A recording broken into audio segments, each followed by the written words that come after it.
The wind came howling across the high plains, sharp as broken glass, carrying dust and cold into every crack of the wooden ranch house.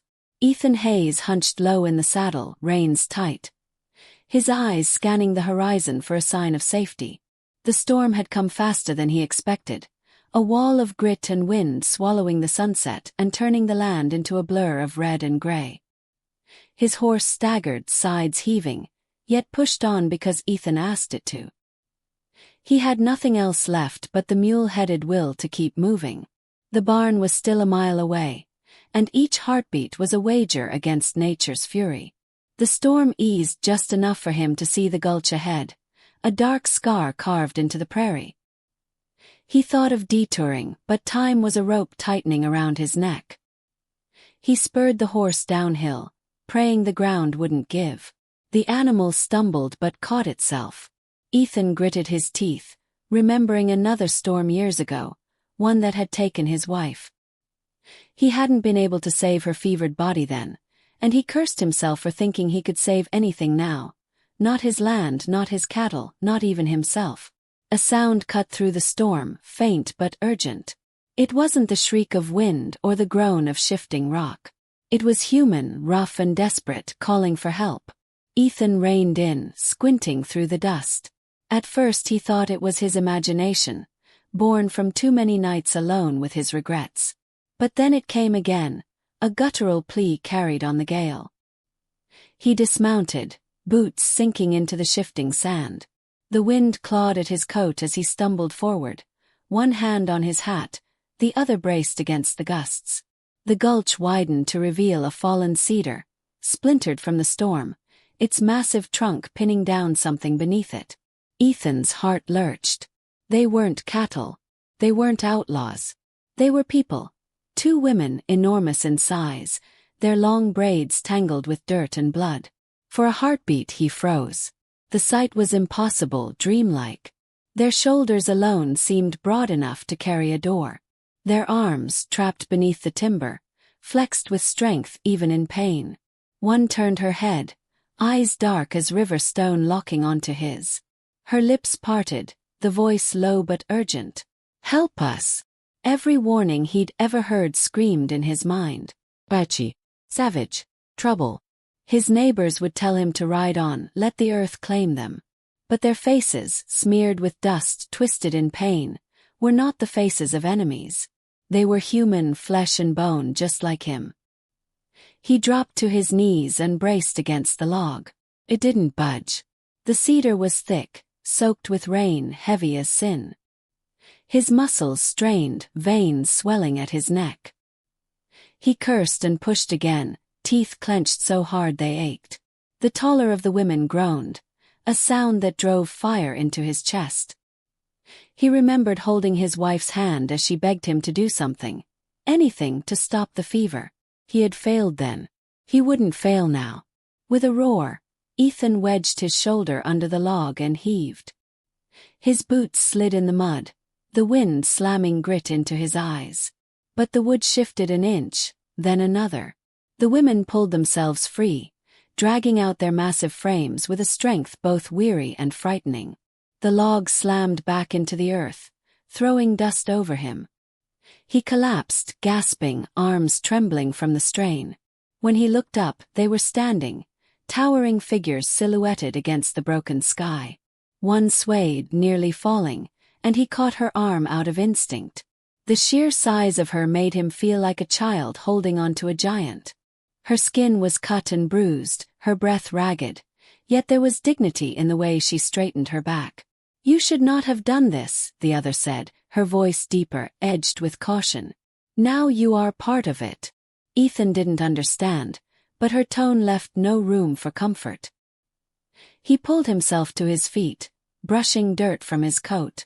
"You'd be dead if I hadn't." They exchanged a glance, silent words passing between them. Then the taller one nodded. "We go." The storm was thinning, stars beginning to pierce the ragged clouds.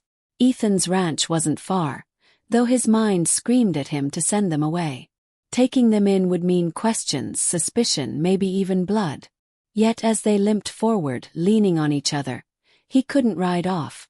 Something about their presence, raw, wounded, immense, struck a chord too deep to ignore.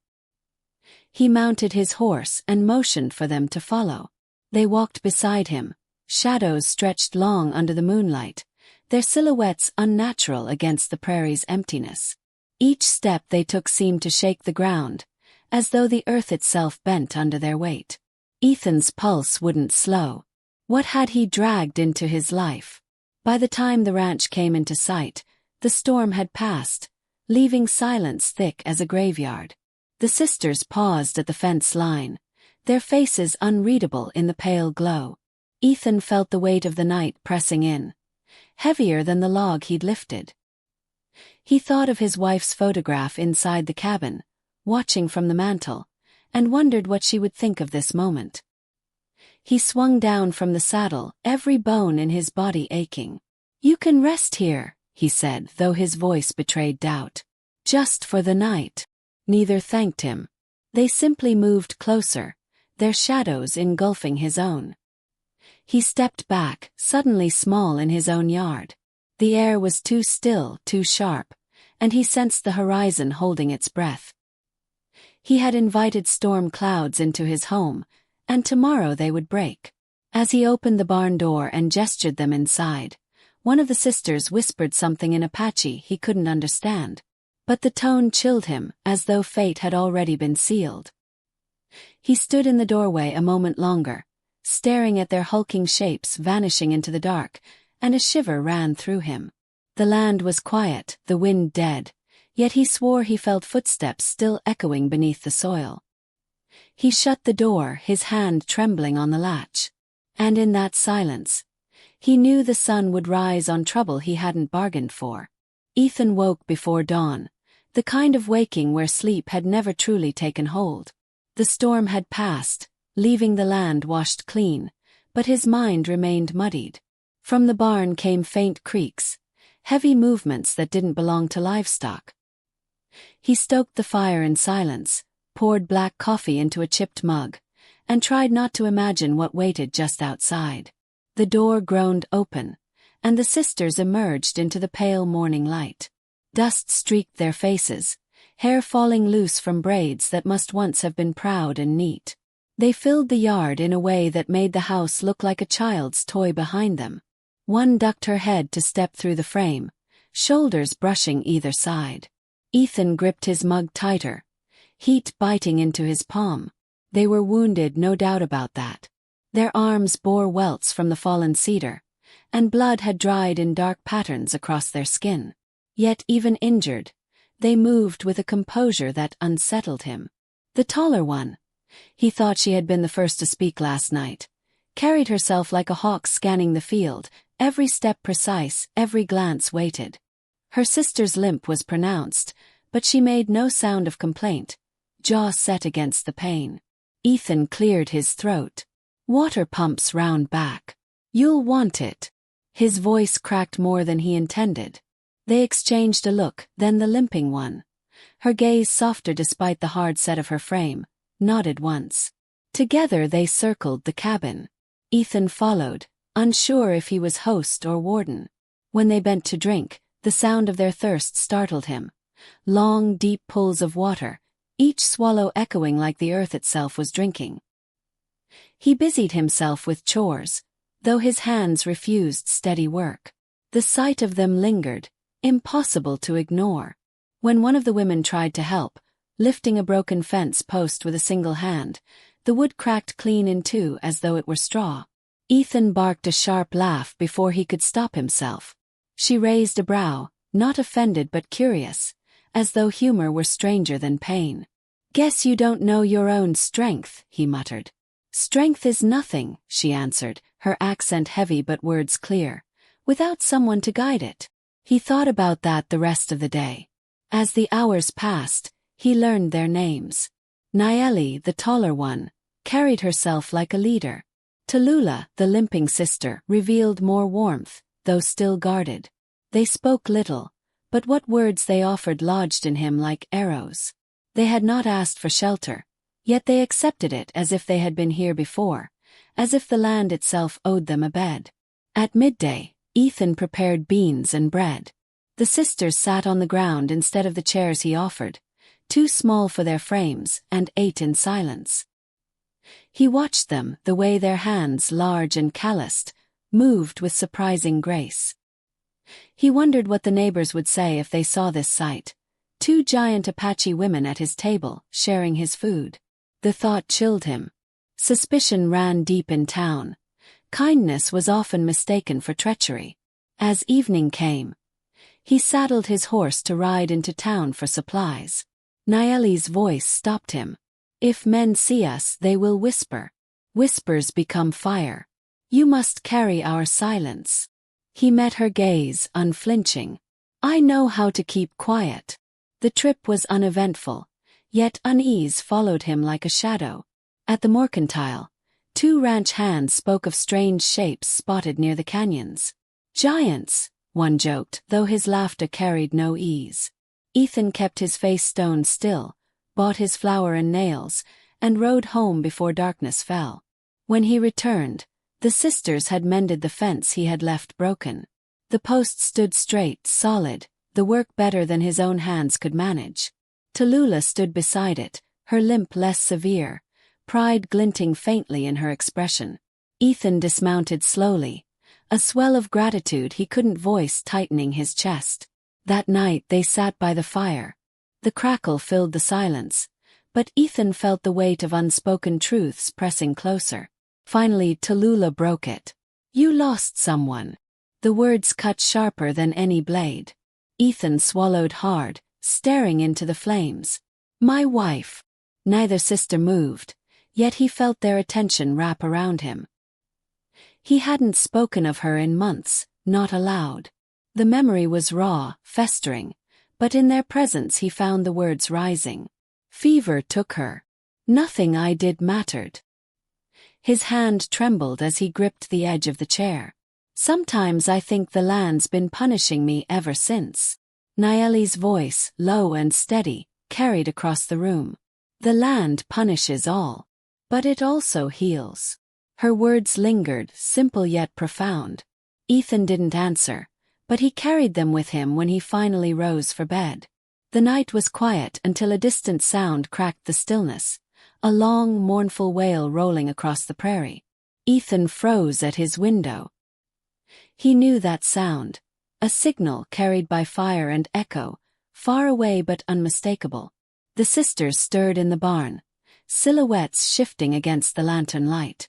Ethan stepped onto the porch, breath sharp in his throat.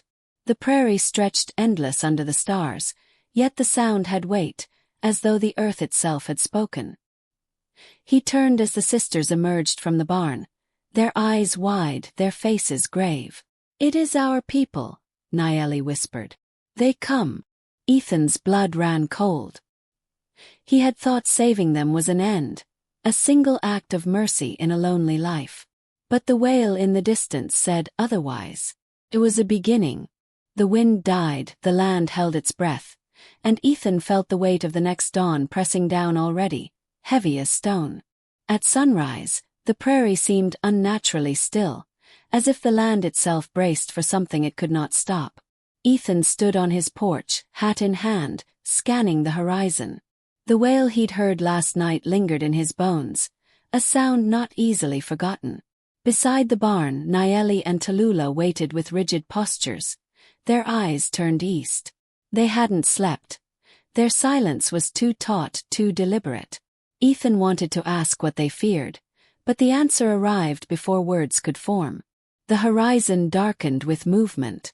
A line of riders crested the ridge, spears catching the morning light. They rode with unity, the kind born of blood and history, and each hoofbeat carried like a drumbeat of war. Ethan counted at least 30 before his throat went dry. He had faced armed men before, Confederates across the battlefield, outlaws who'd stolen his cattle, but this was different. These riders were not invaders. They were returning home, and Ethan stood on ground that suddenly felt borrowed. The horses fanned into a wide circle around the ranch. Their riders wore paint that caught the dawn, eyes sharp and watchful. At their head rode a man older than stone, yet carried upright, his presence commanding even in silence. His hair, streaked silver, flowed behind him, and his gaze pierced through Ethan as though weighing his very soul. The sisters stepped forward, no longer fugitives but daughters returning to their father. Ethan's stomach dropped. This was the chief. The circle tightened, dust curling like smoke. Neighbors had begun to gather in the distance, farmers and ranch hands curious or alarmed by the sight. Ethan glimpsed them clustered by a hilltop, rifles slung loose, muttering among themselves. Their presence only sharpened the blade poised over his head. The chief dismounted with a slow grace, each motion deliberate, as though the earth moved to accommodate him. He studied Ethan without speaking, then turned to his daughters. They bowed their heads. Nayeli spoke first, voice low in Apache. Ethan couldn't catch the words, but the cadence told a story of struggle and survival. Tallulah added her piece, her hand brushing the bruise on her thigh, her tone steady despite the tremor in her step. At last the chief's gaze returned to Ethan. His voice, deep as thunder rolling across canyon walls, broke the silence. "Why did you take them in?" Ethan's throat tightened. He wanted to say he hadn't thought, that it had been instinct. But instinct wasn't enough for a man like this. "Because they needed me," he said, each word carved from the truth. "Storm left them for dead. I couldn't ride past." The chief's eyes narrowed, measuring the weight of those words. The riders shifted in their saddles, waiting for judgment. From the hill, Ethan heard the faint murmur of settlers. Traitor, fool, Indian lover. His chest burned, but he kept his stance steady, his boots planted. The silence stretched until it became unbearable. Then the chief raised his hand. "You chose mercy when others would choose fear. That is not weakness." His tone sharpened. "But mercy binds. You're tied to them now. Their blood is your blood, their fate your fate." The words struck harder than any bullet. Ethan blinked, unsure he had heard right. "Bound. To them." The settlers on the hill cursed aloud, their shouts carrying across the open air. A rifle cocked, a sound Ethan recognized too well. Tension snapped like a whip. Nayeli stepped between Ethan and the voices, shoulders squared, her height casting a shadow long and fierce. Tallulah's hand closed around a rock, her stance protective. The riders readied their weapons, not in fear but in readiness to kill if the spark lit. Ethan felt his pulse hammering. He'd been drawn into the center of a storm bigger than himself, and there was no stepping aside. He raised his hands toward the hill. "Hold!" His voice cracked but carried. "There's no war here." One of the ranch hands spat into the dirt. "Looks like war to me, Hayes. You hiding savages. And now they're making you one of them." The chief's face did not shift, but his eyes flicked to Ethan, studying whether he would falter. For the first time in months, Ethan felt the old soldier stirring inside him, the one who had once stood his ground while cannon fire split the air. He turned back to the hill, jaw tight. "I owe them my life as much as they owe me theirs. You think me a traitor? Fine. But this is my land, and no man, Apache or white, will spill blood here tonight." The wind hushed. Even the horses stilled, ears twitching as though listening. Ethan's heart thundered, but his voice rang with a conviction he hadn't known he still carried. For a long moment, the prairie balanced on the edge of violence. Then the chief raised his arm, and the riders eased their weapons. The settlers muttered, but none dared fire the first shot. The chief stepped closer to Ethan, so near that Ethan could see the scars tracing the man's jaw. His voice lowered, meant only for him. "You have spoken with courage. You will stand with us, or you will be crushed between both worlds. Choose wisely." Ethan's breath hitched. He hadn't asked for this, hadn't wanted it. All he had tried to do was live quietly, bury his grief beneath routine. But now every path before him led through fire. He glanced at the sisters, Nayeli steady as stone, Tallulah with hope flickering behind her eyes, and realized there was no choice left to make. The chief's decree echoed across the ranch. From this day, Hayes is bound to the daughters of Grey Hawk. Harm to him is harm to us. The riders thudded their spears against the earth in unison, the sound reverberating through Ethan's chest. On the hill, the settlers recoiled, uncertain. The balance of power had shifted in a breath, and Ethan stood at the center of it. As the sun climbed higher, burning away the morning mist, Ethan felt the ground tilt beneath him. He had gone from helpless rancher to marked man in the eyes of two worlds. The sisters flanked him, silent yet resolute, their presence both shield and burden. And somewhere deep inside, beneath the fear, something stirred that felt dangerously close to pride. The prairie, however, was not done with him. He could feel it in the way the riders lingered, in the restless shouts from the hill, in the heavy silence that followed the decree. One spark, he thought, and the whole West would burn. The days that followed were a tinderbox waiting for a spark. Ethan worked his land with a weight of eyes upon him, neighbors watching from afar, the Apache riders circling like shadows, and the sisters moving through his ranch as if they had always belonged. Each sunrise carried tension, and each sunset whispered of violence yet to come. He tried to keep his head low, tried to pretend the rhythm of chores might drown out the storm pressing in, but he knew better. Trouble was already on the wind. It arrived one night in the form of horse hooves pounding the dirt, not in measured unity like Grey Hawk's riders but in reckless haste. Ethan stepped out with his rifle just as a half-dozen figures thundered through the dark. They weren't townsfolk. These were outlaws, the same men who had once rustled his cattle, the same men who despised him for testifying against them years before. And now, seeing Apache giants at his side, they had come for blood. Gunfire cracked across the yard. The sound was brutal, sharp, and final. Ethan ducked behind the water trough, bullets splintering wood. His breath came fast, sharp bursts of fear colliding with memory. The battlefield smoke, his wife's fevered gasps, every failure that had ever carved him hollow. But this time he wasn't alone. Nayeli charged from the barn, her silhouette enormous against the flames of a lantern shattered by gunfire. She swung a broken timber like it was a lance, striking a rider clean from his saddle. Tallulah followed, her limp forgotten in the frenzy, lifting a stone the size of a barrel and hurling it with terrifying force. Horses screamed, men cursed, and the yard became a maelstrom of dust and blood. Ethan rose, rifle braced, and fired. The shot struck true, dropping a man before he could reload. Another rushed him, pistol raised, but Ethan's second shot shattered the weapon from his grip. He remembered his training, the crisp commands of officers long gone, and for the first time in years, his body obeyed without hesitation. He wasn't the helpless rancher anymore.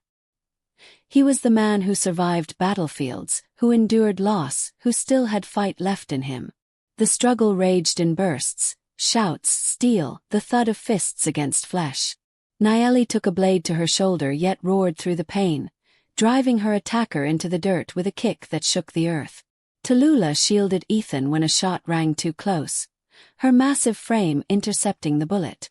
She grimaced, but her stance didn't falter. Side by side they stood like walls of stone. The outlaws began to falter, fear outweighing greed. One shouted to retreat, and in the chaos, the survivors fled into the night, leaving behind broken weapons and broken pride. Silence returned, jagged and heavy, broken only by the crackle of fire and the ragged breaths of the living. Ethan lowered his rifle slowly, chest heaving. Blood dripped from Nayeli's shoulder. Tallulah clutched her side, and he knew this night would leave scars. Yet as he looked at them, battered but unbowed, something fierce burned inside him. They hadn't just fought with him. They had fought for him. Grey Hawk appeared at dawn, his riders trailing behind. He surveyed the damage, the scorched fence line, the bodies of outlaws dragged to the edge of the property, the weary stance of Ethan and the sisters. For a long while, he said nothing, simply studied the scene as though reading a story written in blood and dust. At last, he dismounted and clasped Ethan's arm, warrior to warrior. "You stood," he said. "And in standing you have earned your place." Ethan felt the weight of the words settle into him. Not a burden, not a chain, but something different, something stronger. For years he had carried only grief, a hollow shell of who he once was. Now, for the first time, he felt whole again, as if the land itself had acknowledged him. The settlers arrived not long after, rifles still at the ready, eyes darting between Apache riders and the smoke rising from Ethan's yard. Murmurs spread like wildfire. Some accused him of betrayal, others of madness, but none could deny what they saw. Ethan Hayes, alive where outlaws had fallen. His ranch still standing because of the alliance forged in desperation. Respect, reluctant and raw, flickered in their eyes. Grey Hawk spoke for all to hear. "This man is kin to my blood. To harm him is to strike us. Remember this." The settlers shifted uneasily, but no one raised a weapon. For now, fear and awe outweighed anger. The balance had tilted, and Ethan stood at the fulcrum. When the tribe rode away, the sisters lingered at his side. Nayeli pressed a hand to his chest, not with tenderness but with solemn weight. "You are no longer alone," she said. Tallulah gave a faint smile, weary but genuine. Then, with their people, they departed into the rising sun, leaving Ethan in silence once more. He stood on his porch long after the dust of their departure settled, watching the horizon stretch endless and unbroken. His land was still scarred, his future uncertain, yet something inside him had shifted. The helpless rancher was gone. What remained was a man forged by mercy, battle, and bonds he hadn't chosen but now carried proudly. As dusk fell, he poured himself a cup of coffee, the same chipped mug in hand, and stared across the fields. The prairie wind whispered through the grass, softer now, almost forgiving. He thought of his wife and the promise he had failed to keep. Perhaps he had not been meant to save her. Perhaps he had been meant to save himself. The stars blinked alive above, cold and infinite, yet Ethan felt a strange warmth in his chest. Out here, mercy was rarer than rain, but sometimes it grew roots deeper than blood. He raised his mug in a silent toast to the horizon, a man no longer bound by despair. And if you've walked this journey with me, if the story of a broken rancher finding his strength has stirred something in you, don't let it end here. Like the prairie, stories live best when shared. If this tale moved you, don't forget to like, subscribe, and share your thoughts in the comments. The West is wide, and there are more stories yet to ride.